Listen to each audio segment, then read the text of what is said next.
Hey guys, welcome to episode 61 of the Strength System podcast. This is Varun here as always, and I'm here joined by Nivedhan. Hey guys.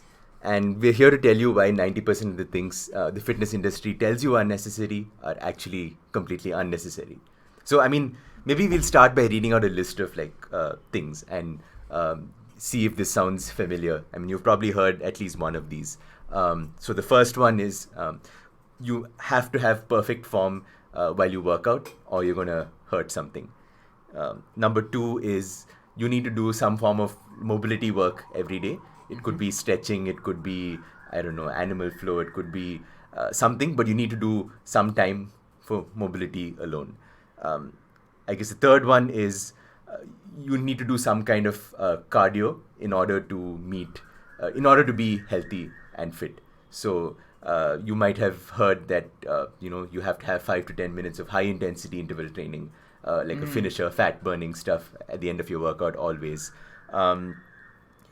Or you might have seen these random tests that you see put up on social media, like can you bend over and touch your nose to the floor? If not, something's seriously wrong with you. Or the random challenges that come up, and they're phrased more like tests, right? Can you pass or fail this thing? Can you think of a few more? I've seen so many of these on the internet at some point. Can you reach behind your back and scratch your between your shoulder blades? If you can't, Right. Your shoulders are not working. And then some must do exercises. You absolutely must squat. You absolutely must deadlift for you to be fit enough. You should activate your glutes in the warm up. You should stretch your quads in the warm up because you're sitting all day. You should mobilize your thoracic spine because you're hunched over in front of a computer all day.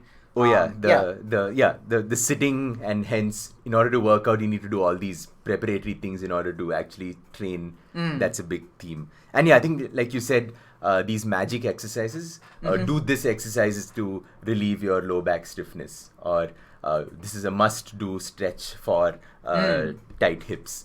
Hip flexor training. Stuff like that. So you'll see these things constantly crop up on mainstream media or on your social media feed, and while none of these things are necessarily wrong or bad, they're just unnecessary, I think.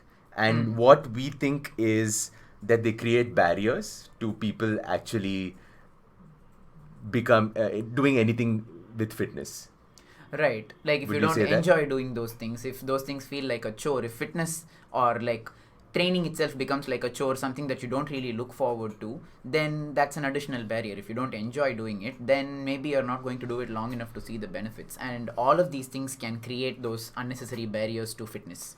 Yeah. So imagine you've kind of just thinking of getting started, and maybe you do a workout on your own or at the gym, and then you go to on Instagram and see, can your butt touch the floor when you squat? No, then you shouldn't be squatting. And maybe you've just tried squats and you managed to do them but not very well, and you see that and it probably discourages you, and you start thinking, oh no, my squat is wrong, it has problems, I need to get it fixed. And then it's like a bad cycle. From And we've there it seen that snowballs happen. into, okay, do this mobility works, warm up with this to squat, or else you cannot squat. Yeah, and before so you know on. it, you're like foam rolling for 10 minutes and stretching for 15 minutes just to do a body weight squat. So yeah, Right. don't go there. But yeah, so this is something, it sounds ridiculous, but we see some version of this very often with folks who are kind of starting out training, and then they see all of this stuff and they get confused. So we're here to tell you that you don't need to do most of this, 99% of all of these things. Because like Nivedhan said, it makes fitness a chore, and it makes it one more thing you have to kind of it makes it much more complicated than it needs to be, to put it Right. simply.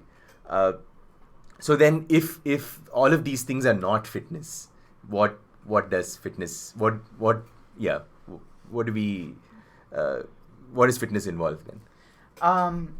So just a few questions before we go there. Do you need to have six-pack abs for you to be considered fit? Do you need to be able to run a 10K in 40 minutes for you to be considered fit? Do you need to be able to deadlift 200 kilos? No, none of these things. I think fitness is a very, very, very subjective term.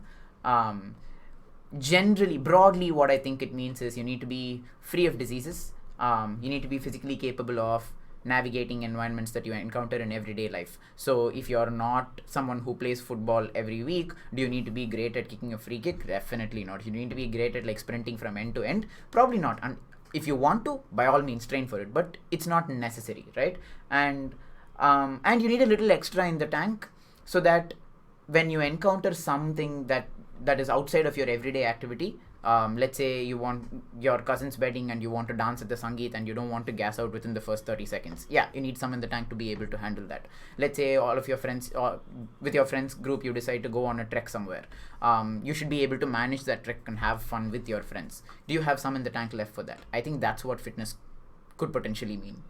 Yeah, and I think it just strips away all the unnecessary stuff. And maybe I think we can spend a little bit more time on that bit about like navigating, environments you face in your life, and because I think it's something that people don't really consider. So when you see like, I don't know, Virat Kohli's workout, somebody puts it up and says, "Hey, maybe you should do this." You don't need to. I mean, you're not Virat Kohli, you're not Usain Bolt, you're not, I don't know, LeBron. Yeah. And you probably won't face situations like that they face, but you do want to be prepared to carry an unexpectedly heavy load. You want to be prepared to sprint a little bit if you have to. You want to be prepared to, I don't know, jump or learn how to land from a height. I mean, these are things that almost all of us will encounter at some point in time. Right. And you don't need a hyper specialized like athletes program to do these things. Of course, if you are an athlete, sure, then we can talk about the more advanced things. But yeah, most of us, assuming you're not, then your actual training program will look really, really simple. Yeah, while we say you don't need to do this, it's not wrong to aspire to be able to doing these things. You can always work towards them if you personally you want to do it. There's nothing wrong with that at all, but these are not things that you need to do to be fit. Yeah, so I mean, what do you need to do to be fit? What are like the elements of fitness then? You need to lift some weights, do some broad compound movements. By compound movements, we mean movements that train multiple joints at the same time, because they can help you coordinate movements across joints. They can help you train a lot of muscles at the same time, which could save time for you. And outside of that, maybe some amount of like walking here and there, making sure you get some steps in every day. You don't want to be sitting on the couch all day and then just like do some exercises for like 20 minutes and call it like, okay, that's good, I'm done.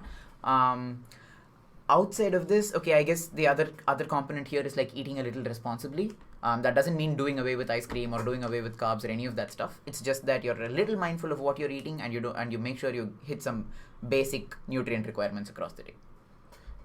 Okay, so compound movements and moderation in your nutrition. And I would also probably add to that just consistency.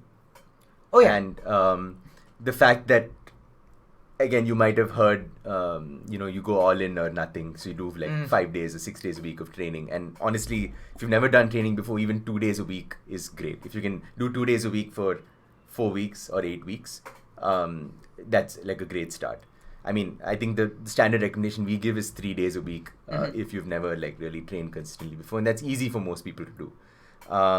So yeah, I think consistency and actually adhering to something is important.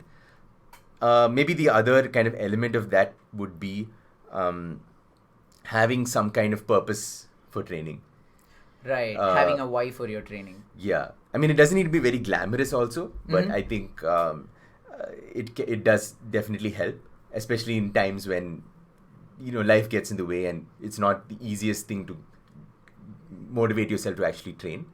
Like, right. I think my why is just not to be like, I don't want to be like the typical 60-year-old I see when I'm 60. Like, right. I don't want somebody to help me lift stuff, or I don't want somebody to offer a chair for me to sit. I want to be like physically independent. Right. And I mean, that for me personally, that helps me, I don't know, push myself to work out even when I don't particularly feel like it. Simply because it kind of, that's the motivation underlying whatever I do. I don't know, what is it for you actually, out of curiosity? For me, I think it's it started with like, okay, I'm small and weak. I've always been like a very short, very thin, light person who's not been physically very strong, and going through high school being like that was difficult, and that's where it started. And later I realized, okay, being strong and being capable of things and being capable of doing everything, like Varun said, like lifting my own things, moving my own things, that really made me feel empowered, and that is what keeps me going today. I want to maintain that. I want to be that for the rest of my life. Yeah, yeah. And I mean, yours doesn't need to be as profound as ours, but I still think having a moment to think about this, or more than a few moments, and really maybe just putting a few things down on paper will help immensely in the long run. For sure. And I think probably the last thing would be having some kind of support system, right? Because again, I think we're made to believe that, it's only you putting in all the work, and success or failure is down to willpower. You don't want it enough, or you that kind of stuff, and that's nonsense. Because even something like affecting your own body, like fitness, is still doesn't just involve you. I mean, right. The support system could involve you having a coach who kind of helps you write a program, follows up, and reminds you of your motivations. Or it could even be friends, family, husband, wife, somebody to whom you kind of somebody to basically hold you accountable, I guess, is what I'm looking for. I think the support system is kind of underrated part of this. What do you think? For sure. So I can give an example. Like even with my own training, past few months there have been some injuries here and there. It's not really felt great. I've been training, sometimes hurts, and sometimes it's just very underwhelming, and I may not have felt like going in to train. But then having that training crew around me, like my colleagues, my partners, and our friends who train with us, it's made it so much more easier. If it was just me showing up to the gym, there is a good chance I may not have trained a lot of those days. And just knowing that these people are there, and once I step into the gym, I would just get into the zone, and whatever I'm able to do, I will get done that day, has helped immensely. Yeah. That's perfect example. And I think finding if you can find like a crew like that to train with, or even one or two other people, like-minded people who you only need to be the same like training level as them, but I think as long as you kind of enjoy each other's presence, that's enough. That's all you really need. For sure. So that's pretty much covers what we wanted to do today, I think. And the one other point that kind of like the overarching principle with all of this, like Varun said earlier, it's consistency and doing that for a long enough period of time, right? Like, and this long enough is most probably much longer than you think it is.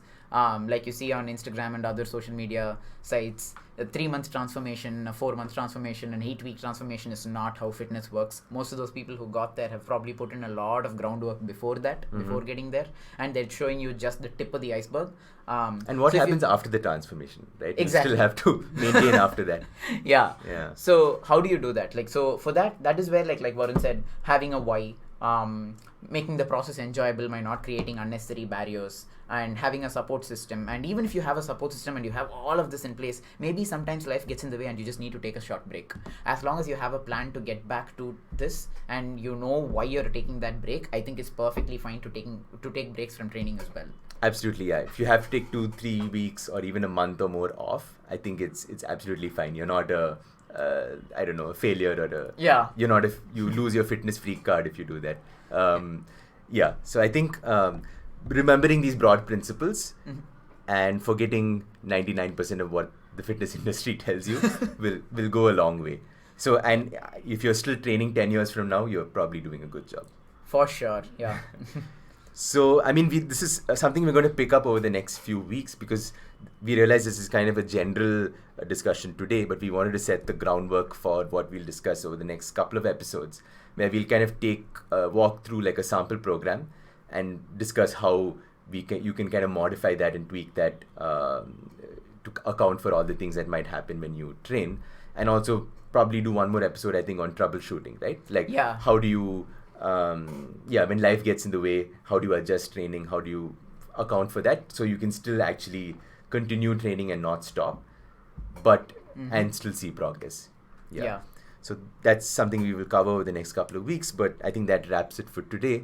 So thank you for listening, guys, and we'll do this again next week. See you guys in a few weeks.